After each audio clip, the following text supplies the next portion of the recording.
At the Indiana Association of Educational Service Centers, we are seeing an increasing interest in neuroscience-based software programs. To help us sort through the value of programs that help develop the brain, we are fortunate to have with us Dr. Patricia Wolf, author of Brain Matters and international expert on the application of neuroscience to teaching and learning. I think it's Mary Catherine Bateson who has said, educating kids today is like educating someone to live on a planet you've never seen.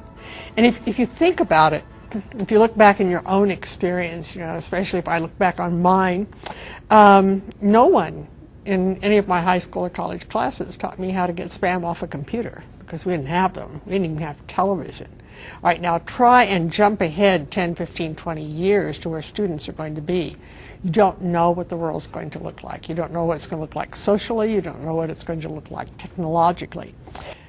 Therefore, teaching them lots of factoids, lots of information, probably isn't going to work, because if you think about it, by the time you write a textbook, say in biology or any of the science fields, for example, by the time it's written, published, adopted by a school district and gets into the hands of the teachers, we know that much of the information has been superseded by new information.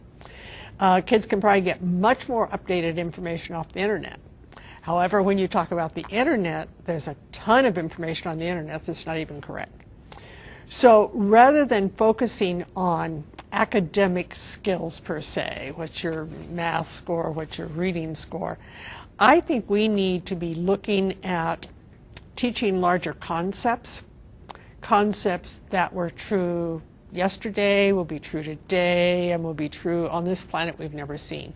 What are the big ideas? What I like to call enduring knowledge rather than facts.